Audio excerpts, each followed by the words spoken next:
កាលពីព្រេងនាយនៅក្នុងអាណាចក្រមួយដ៏ស្រស់ស្អាតឈ្មោះកុសវណ្ណភូមិមានព្រះរាជវាំងធំស្កឹមស្កៃសង់ឡើងពីថ្មពណ៌និងមាសភ្លឺចែងចាំងព្រះរាជវាំងនោះស្ថិតនៅកណ្ដាលទីក្រុងដែលព័ទ្ធជុំវិញដោយសួនផ្ការាប់ពាន់ពណ៌ទន្លេថ្លាដូចកញ្ចក់និងភ្នំខៀវស្រងាត់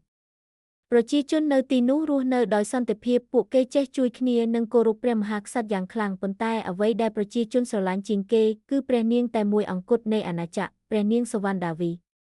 ព្រះនាងមានសម្រស់ស្រស់ស្អាតដូចផ្កាពេលព្រឹកសក់ខ្មៅរលោងដូចសូត្រនិងស្នាមញញឹមទន់ភ្លន់ដែលធ្វើឲ្យមនុស្សគ្រប់គ្នាមានអារម្មណ៍កក់ក្ដៅ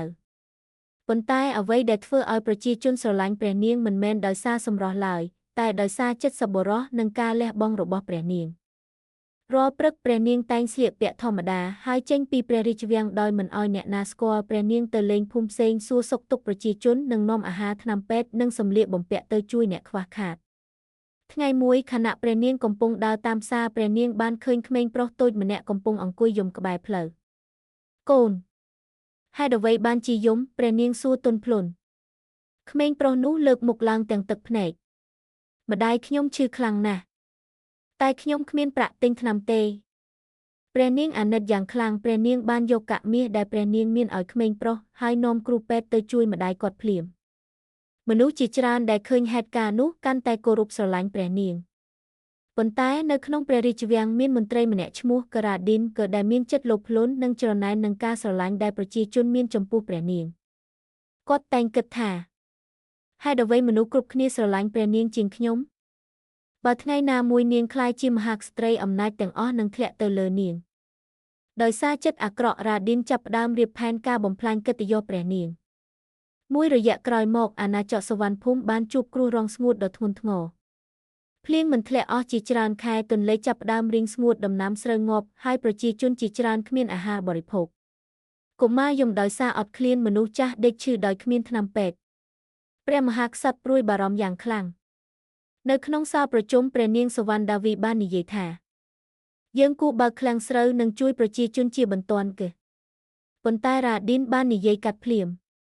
បើយើងចែកស្រូវទាំងអស់ព្រះរាជវាំងនឹងគ្មានអ្វីនៅសល់ទេព្រះនាងទៅវិញដោយស្ងប់ស្ងាត់ទ្រព្យសម្បត្តិមានតម្លៃអ្វីបើប្រជាជនរងទុក្ខព្រះមហាក្សត្របានយល់ព្រមជាមួយព្រះនាងហើយបញ្ជាឲ្យបើកឃ្លាំងស្រូវប៉ុន្តែរ៉ាឌីនបានលួចលាក់ស្រូវជាច្រើនទុកសម្រាប់ខ្លួនឯងហើយនិយាយកុហកថាស្រូវជិតអស់ហើយទោះជាយ៉ាងណាព្រះនាងមិនបោះបង់ប្រជាជនឡើយព្រះនាងបានយកគ្រឿងអលង្ការផ្ទាល់ខ្លួនទៅលក់ដើម្បីទិញអាហារនិងថ្នាំពេទ្យបន្ថែមរាល់ថ្ងៃព្រះនាងធ្វើដំណើរទៅភូមិឆ្ងាយដើម្បីជួយមនុស្សដែលកំពុងរងទុក្ខថ្ងៃមួយព្រះនាងបានធ្វើដំណើរចូលទៅក្នុងភូមិដាច់ស្រយាលមួយនៅជើងភ្នំនៅទីនោះមនុស្សជាច្រើនអត់ឃ្លាននិងគ្មានទឹកស្អាតផឹកខណៈព្រះនាងកំពុងចែកអាហារស្រាប់តែព្រះនាងបានឃើញស្ត្រីចាស់ម្នាក់ដួលសន្លប់ក្រោមដើមឈើធំមួយព្រះនាងរត់ទៅជួយភ្លាមលោកយាយលោកយាយព្រះនាងបានយកទឹកចុងក្រោយដែលព្រះនាងមានឲ្យស្ត្រីនោះផឹកហើយឲ្យអាហារចុងក្រោយរបស់ព្រះនាងដល់គាត់បន្ទាប់ពីបានដឹងខ្លួនស្ត្រីចាស់នោះសម្លឹងមើលព្រះនាងដោយភ្នែកទន់ភ្លន់ហេតុអ្វីអ្នកជួយខ្ញុំទោះខ្លួនអ្នកក៏នឿយហត់ព្រះនាងញឹមស្រាលព្រោះមនុស្សគ្រប់គ្នាសុំនឹងទទួលបានសេចក្តីមេត្តាភ្លាមនោះខ្យល់ត្រជាក់ស្រាលមួយបានបក់កាត់ពន្លឺពណ៌មាសចាប់ផ្ដើមភ្លឺជុំវិញខ្លួនស្ត្រីចាស់ព្រះនាងភ្ញាក់ផ្អើលយ៉ាងខ្លាំងស្ត្រីចាស់បានប្រែក្លាយជាទេវតាមួយអង្គស្លៀកពាក់ពណ៌មាសភ្លឺចែងចាំងព្រះនាងសុវណ្ណដាវីខ្ញុំជាអ្នកការពារបេះដូងមាសខ្ញុំបានសាកល្បងចិត្តរបស់អ្នកបន្ទាប់មកទេវតាបានលើកដៃឡើងហើយគ្រាប់ត្បូងពណ៌មាសមួយបានលេចឡើងលើអាកាសត្បូងនោះភ្លឺដូចព្រះអាទិត្យនិងបញ្ចេញពន្លឺកក់ក្ដៅនេះគឺជាបេះដូងមាសវាជាអំណាចបុរាណដែលអាចនាំសេចក្តីសុខនិងពន្លឺមកកាន់ពិភពលោកប៉ុន្តែមានតែអ្នកដែលមានចិត្តបរិសុទ្ធប៉ុណ្ណោះទើបអាចប្រើវាបានព្រះនាងទទួលយកត្បូងនោះដោយការគោរព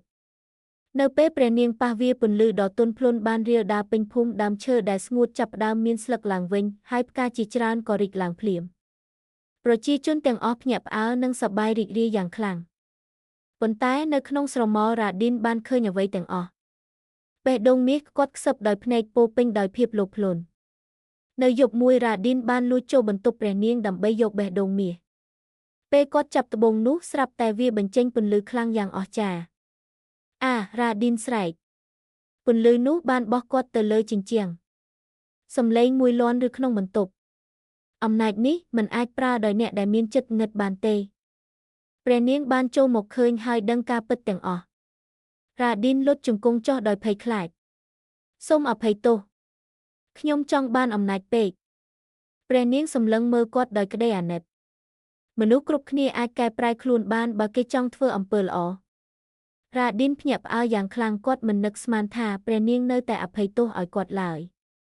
ថ្ងៃបន្ទាប់ព្រះនាងបានយកបេះដូងមាសទៅកណ្ដាលទីក្រុងប្រជាជនទាំងអស់ប្រមូលផ្ដុំគ្នាព្រះនាងលើកត្បូងមាសឡើងទៅលើមេឃហើយអធិស្ឋានថាសូមឲ្យអាណាចក្រនេះមានសន្តិភាពសេចក្តីសុខនិងភាពសម្បូរបែបជានិច្ចភ្លាមនោះបេះដូងមាសបានបញ្ចេញរស្មីដ៏ភ្លឺចែងចាំងទៅលើមេឃពុកខ្មៅចាប់ផ្ដើមប្រមូលផ្ដុំហើយភ្លៀងក៏ធ្លាក់ចុះពេញអាណាចក្រប្រជាជនស្រែកដោយក្តីរីករាយទន្លេហូរឡើងវិញដំណាំចាប់ផ្ដើមលូតលាស់ហើយផ្កាជាច្រើនរីកពេញទីក្រុង